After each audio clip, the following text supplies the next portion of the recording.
Hi my dears, welcome back to learn and grow with Sumi. അപ്പോൾ വെക്കേഷനൊക്കെ ആയി അല്ലേ? അപ്പോൾ വെക്കേഷനായിട്ട് എന്താ പരിപാടി? ഈ വെക്കേഷനിൽ നമുക്ക് യൂസ്ഫുൾ ആക്കിയാലോ? എങ്ങനെയെന്നല്ലേ? അതെ, സ്പോക്കൺ ഇംഗ്ലീഷ് ക്ലാസ്സിലൂടെ. This class is not only for my students but beginners. Okay, അപ്പോൾ ഈ ഒരു ക്ലാസ് എൻ്റെ സ്റ്റുഡൻസിന് മാത്രമല്ല, ബിഗിനേഴ്സ് ആയിട്ടുള്ള ഇംഗ്ലീഷ് സംസാരിക്കാൻ ആഗ്രഹമുള്ള ഏതൊരാൾക്കും ഈ ഒരു ക്ലാസ് തീർച്ചയായിട്ടും ഹെൽപ്ഫുൾ ആയിരിക്കും. ഓക്കെ, അപ്പോൾ ഇന്നത്തെ ക്ലാസ്സിൽ നമ്മൾ പഠിക്കാൻ പോകുന്നത് ഹാവ്, ഹാസ് അല്ലെങ്കിൽ ഹാഡ് ഇതിൻ്റെ ഉപയോഗം കേട്ടോ. അപ്പോൾ വളരെ സിമ്പിളായിട്ട് എവിടെയാണ് ഹാവ് അല്ലെങ്കിൽ ഹാസ് അല്ലെങ്കിൽ ഹാഡ് യൂസ് ചെയ്യുന്നത് എന്നാണ് നമ്മളിന്ന് പഠിക്കുന്നത് കേട്ടോ. അപ്പോൾ യൂസ് ചെയ്യുന്നത് നമ്മുടെ കയ്യിലൊരു കാര്യം ഉണ്ട് എന്നതിനെ സൂചിപ്പിക്കാനാണ് ഇംഗ്ലീഷ് ലാംഗ്വേജിൽ നമ്മളിത് യൂസ് ചെയ്യുന്നത്. ഓക്കെ, അപ്പോൾ നമുക്ക് നോക്കാം. വളരെ സിമ്പിളായ രീതിയിൽ ഏതൊരാൾക്കും മനസ്സിലാക്കാൻ പറ്റുന്ന തരത്തിലാണ് ഞാൻ ഈ ഒരു ക്ലാസ് കൊടുത്തിരിക്കുന്നത്. അപ്പോൾ എനിക്കൊരു കാറുണ്ട്, എനിക്കൊരു ഡോളുണ്ട്, നാളെ എനിക്കൊരു മീറ്റിംഗ് ഉണ്ട് അല്ലേ? അപ്പോൾ ഉണ്ട് എന്ന് പറയാനാണ് നമ്മൾ ഹാവ് അല്ലെങ്കിൽ ഹാസ് യൂസ് ചെയ്യുന്നത്. ഇപ്പോൾ എനിക്കുണ്ട് മീൻസ് ഐ പൊസസ് സംതിങ്, എനിക്ക് സ്വന്തമായിട്ടുണ്ട് എന്ന് കാണിക്കാനാണ് നമ്മൾ ഹാസ് അല്ലെങ്കിൽ ഹാവ് യൂസ് ചെയ്യുന്നത്. ഇപ്പം നിങ്ങൾ വിചാരിക്കുന്നുണ്ടാവും അല്ലേ, രണ്ടിനും ഒരേ മീനിങ് ആണ് ഉണ്ട്. അപ്പോൾ എന്തിനാണ് ഈ രണ്ട് യൂസ് ചെയ്യുന്നത് അല്ലെങ്കിൽ ഹാസ് അല്ലെങ്കിൽ ഹാവ് യൂസ് ചെയ്യുന്നത് അല്ലേ? ഓക്കെ, അപ്പം നമുക്ക് പറയാം രണ്ടിനുമുള്ളത് ഒരേ മീനിങ് ആണ് അല്ലേ, ഉണ്ട്. അപ്പോൾ നമ്മൾ പറയാം ആദ്യം ഹാസ് എവിടെയാണ് യൂസ് ചെയ്യുന്നത്? It is in the singular subject singular ആണെങ്കിൽ ആണ് നമ്മളവിടെ ഹാസ് യൂസ് ചെയ്യുന്നത്. Like he, she, it, okay, അല്ലെങ്കിൽ ഒരാളിൻ്റെ പേര്, ഇപ്പോൾ റാം, അങ്ങനെയൊക്കെ വന്നാലാണ് നമ്മൾ ഹാസ് യൂസ് ചെയ്യുന്നത്. ഓക്കെ, അപ്പോൾ അതിൻ്റെ കുറച്ച് എക്സാമ്പിൾ നമുക്ക് നോക്കാം. ഷീ ഹാസ് എ ഡോഗ്, അവൾക്കൊരു ഡോഗ് ഉണ്ട്. He has an exam tomorrow, he has an exam tomorrow, അവന് നാളെ ഒരു എക്സാം ഉണ്ട്. Ram has a beautiful house, റാമിന് ഒരു ബ്യൂട്ടിഫുൾ ആയിട്ടുള്ള ഹൗസ് ഉണ്ട് അല്ലേ, ബ്യൂട്ടിഫുൾ ഹൗസ്, അവന് സ്വന്തമായി നല്ലൊരു ബ്യൂട്ടിഫുൾ ആയിട്ടുള്ള വീടുണ്ട്. അപ്പോൾ സിംഗുലർ സബ്ജക്റ്റിൻ്റെ കൂടെയാണ് നമ്മൾ എന്ത് ഹാസ് യൂസ് ചെയ്യുന്നത്. മനസ്സിലായല്ലോ? ഓക്കെ, അപ്പോൾ നമ്മൾ ഹാവ് യൂസ് ചെയ്യുന്നത് പ്ലൂരൽ അല്ലേ. സിംഗുലർ എന്ന് വെച്ചാൽ ഏകവചനമാണ്, പ്ലൂറൽ ബഹുവചനം അല്ലേ. അപ്പോൾ ദേ, വി, ഐ യു ഒക്കെ ഇംഗ്ലീഷ് ലാംഗ്വേജിൽ നമ്മൾ ബഹുവചനമായിട്ടാണ് കണക്കാക്കുന്നത് കേട്ടോ. അപ്പോൾ ഐ, യു, ദേ, വി ഒക്കെ വരുമ്പോഴാണ് നമ്മൾ ഹാവ് യൂസ് ചെയ്യുന്നത്. ഐ ഹാവ് എ ക്യാറ്റ്, എനിക്കൊരു ക്യാറ്റുണ്ട്, എനിക്കൊരു പൂച്ചയുണ്ട്. I have a cat. They have a nice car, അവർക്ക് ഒരു നൈസ് കാറുണ്ട് അല്ലേ, അവർക്ക്. They. We have a big house, ഞങ്ങൾക്ക് ഒരു ബിഗ് ഹൗസ് ഉണ്ട് ഞങ്ങൾ. ഓക്കെ, അപ്പോൾ മനസ്സിലായല്ലോ ഇങ്ങനെയാണ് ഹാവും ഹാസും യൂസ് ചെയ്യുന്നത്. ഓക്കെ, അപ്പോൾ you can comment more example this. ഇനി ഇത് നമ്മൾ പ്രസൻറ്റ് ടെൻസിലാണ് ഈ ഹാവും ഹാസും യൂസ് ചെയ്യുന്നത്. ഓക്കെ, ഇപ്പം നടന്നുകൊണ്ടിരിക്കുന്ന കാര്യങ്ങൾക്ക് അങ്ങനെ. ഇനി നമ്മൾ കഴിഞ്ഞുപോയ സംഭവങ്ങൾ പാസ്റ്റ് ടെൻസിലെ കാര്യങ്ങൾ പറയുന്നതെങ്കിലാണ് നമ്മൾ ഹാഡ് യൂസ് ചെയ്യുന്നത്. Okay, all subject in the past had use ചെയ്യും. അത് ഐ ആണെങ്കിലും യു ആണെങ്കിലും ദി ആണെങ്കിലും വി ആണെങ്കിലും ഹി, ഷീ, ഇറ്റ് എന്താണെങ്കിലും ഹാഡ് തന്നെ യൂസ് ചെയ്യും, whether it is singular or plural. Okay, അപ്പോൾ ഇതിൻ്റെ എക്സാമ്പിൾ നോക്കാം. I had a meeting yesterday, ഇന്നലെ എനിക്കൊരു മീറ്റിംഗ് ഉണ്ടായിരുന്നു. I had a meeting yesterday. He had already gone, അവന് ഓൾറെഡി പോയി കഴിഞ്ഞിരിക്കുന്നു അല്ലേ, അവന് ഓൾറെഡി പോയി കഴിഞ്ഞിരിക്കുന്നു. ഐ ഹാഡ് എ കാർ, എനിക്കൊരു കാർ ഉണ്ടായിരുന്നു ഇപ്പോഴില്ല അല്ലേ. അപ്പോൾ ഉണ്ടായിരുന്നു എന്ന് പറയാനാണ് നമ്മൾ ഹാഡ് യൂസ് ചെയ്യുന്നത്.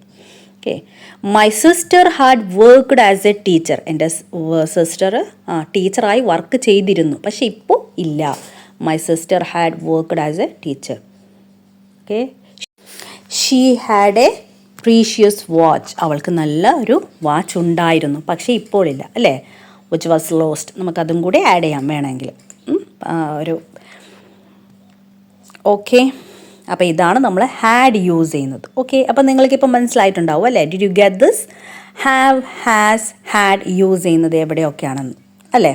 ഇനി ഇതല്ലാതെ എനിക്ക് ഉണ്ട് എന്ന് അല്ലാതെ നമ്മൾ കഴിച്ചു, ഫുഡ് കഴിച്ചു എന്നൊക്കെ പറയാനും നമ്മൾ ഹാവ് അല്ലെങ്കിൽ ഹാഡ് യൂസ് ചെയ്യും. അതെങ്ങനെയാണെന്ന് നമുക്ക് നോക്കാം. What you have in the morning, ഇങ്ങനെ ചോദിച്ചാൽ എന്താ മീനിങ്? വാട്ട് യു ഹാവ്, നീ എന്താണ് ഇന്ന് രാവിലെ കഴിച്ചത്.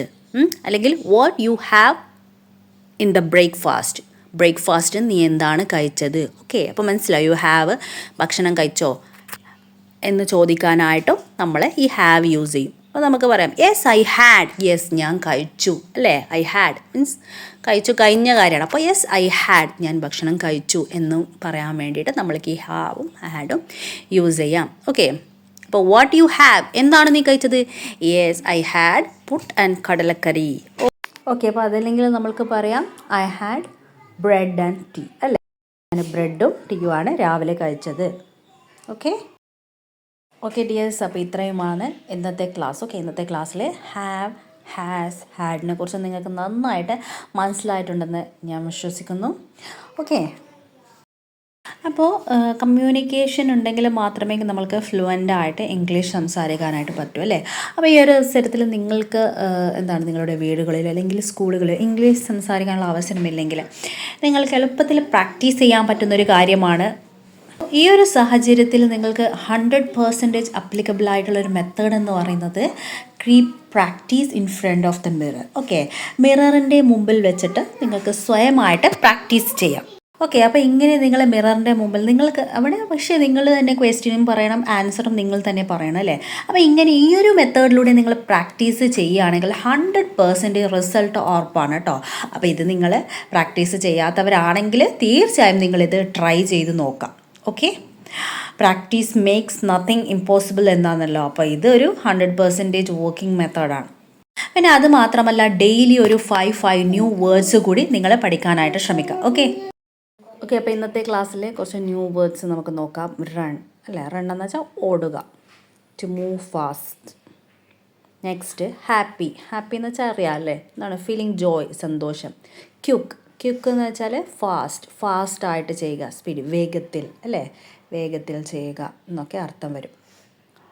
ദെൻ ബ്രേവ് എന്ന് വെച്ചാൽ എന്താണ്, ധൈര്യശാലി, ഷീ ഈസ് ബ്രേവ് എന്നൊക്കെ പറയില്ലേ. നെക്സ്റ്റ് സോഫ്റ്റ് എന്ന് വെച്ചാൽ ജെൻറ്റിൽ അല്ലേ, മൃദുവായ. ഓക്കെ, അപ്പോൾ ഇതാണ് ഇന്നത്തെ 5 ന്യൂ വേർഡ്സ്. ഓക്കെ ഡിയേഴ്സ്, അപ്പോൾ ഇന്നത്തെ ക്ലാസ് ഇവിടെ വൈൻഡപ്പ് ചെയ്യാണ്. ഓക്കെ, അപ്പോൾ ഇന്നത്തെ ക്ലാസ് ഇവിടെ കംപ്ലീറ്റ് ആയിട്ടുണ്ട്. അപ്പോൾ ഇന്നത്തെ ക്ലാസ് നിങ്ങൾക്ക് നന്നായിട്ട് മനസ്സിലായെന്ന് വിശ്വസിക്കുന്നുണ്ടോ. ഓക്കെ, അപ്പോൾ നിങ്ങൾ ഹാസ്, ഹാവ്, ഹാഡ് ഇവയൊക്കെ വെച്ചിട്ട് ഓരോ എക്സാമ്പിൾ ഉണ്ടാക്കി എൻ്റെ കമൻറ്റ് ബോക്സിൽ കമൻറ്റ് ചെയ്യണേ. ഓക്കെ, അപ്പോൾ അത് മാത്രമല്ല ഞാനിവിടെ പറഞ്ഞ പോലെ തന്നെ മിററിൻ്റെ മുമ്പിൽ നിന്നുള്ള പ്രാക്ടീസിങ്, ഓക്കെ, അത് നിങ്ങൾ മുടങ്ങാതെ ചെയ്യണേ. ഓക്കെ ഡിയേഴ്സ്, അപ്പോൾ എന്നാൽ മാത്രമേ സംസാരിക്കാനായിട്ട് നല്ല ഫ്ലുവൻ്റ് ആയിട്ട് ഇംഗ്ലീഷ് സംസാരിക്കാനായിട്ട് പറ്റത്തുള്ളൂ. ഓക്കെ, അപ്പോൾ നിങ്ങൾക്ക് ഈ ഒരു ക്ലാസ് ഹെൽപ്ഫുള്ളായി തോന്നുന്നുണ്ടെങ്കിൽ തീർച്ചയായും നിങ്ങളെ ഫ്രണ്ട്സിനൊക്കെ ഒന്ന് ഷെയർ ചെയ്യുക, കമൻറ്റ് ചെയ്യുക, ലൈക്ക് ചെയ്യുക. ഓക്കെ, പിന്നെ സബ്സ്ക്രൈബ് ചെയ്യാത്തവരുണ്ടെങ്കിൽ തീർച്ചയായിട്ടും ഒന്ന് സബ്സ്ക്രൈബ് ചെയ്യുക. അപ്പോൾ തൊട്ടടുത്തുള്ള ബെല്ലൈക്കൺ കൂടി ഒന്ന് പ്രസ് ചെയ്യുക. എന്നാൽ മാത്രമേ ഞാനിടുന്ന പുതിയ വീഡിയോസൊക്കെ നിങ്ങൾക്ക് നോട്ടിഫൈ ലഭിക്കുകയുള്ളൂ. ഓക്കെ, അപ്പോൾ ഈ ഒരു വെക്കേഷനിലാണ് ഞാൻ ഈ ഒരു സ്പോക്കൺ ഇംഗ്ലീഷ് ക്ലാസ്സസ് അപ്ലോഡ് ചെയ്യുന്നത്. ഓക്കെ ഡിയർ, അപ്പോൾ സ്കൂളൊക്കെ റീസ്റ്റാർട്ട് ചെയ്യുന്ന സമയത്ത് തീർച്ചയായിട്ടും ഞാൻ ക്ലാസ്സസിൻ്റെ വീഡിയോ അപ്ലോഡ് ചെയ്യുന്നതാണ് കേട്ടോ. ഓക്കെ ഡിയേഴ്സ്, അപ്പോൾ വീണ്ടും മറ്റൊരു ക്ലാസ്സുമായിട്ട് കാണാം. ഇനി നിങ്ങൾക്ക് ഏതെങ്കിലും സബ്ജക്റ്റിനെ കുറിച്ച് എക്സ്പ്ലനേഷൻ ആവശ്യമുണ്ടെങ്കിൽ അതും കൂടി നിങ്ങളൊന്ന് കമൻറ്റ് ചെയ്യണേ. ഓക്കെ, അപ്പോൾ വീണ്ടും മറ്റൊരു ക്ലാസ്സിൽ കാണാം. Till then bye, thanks for watching.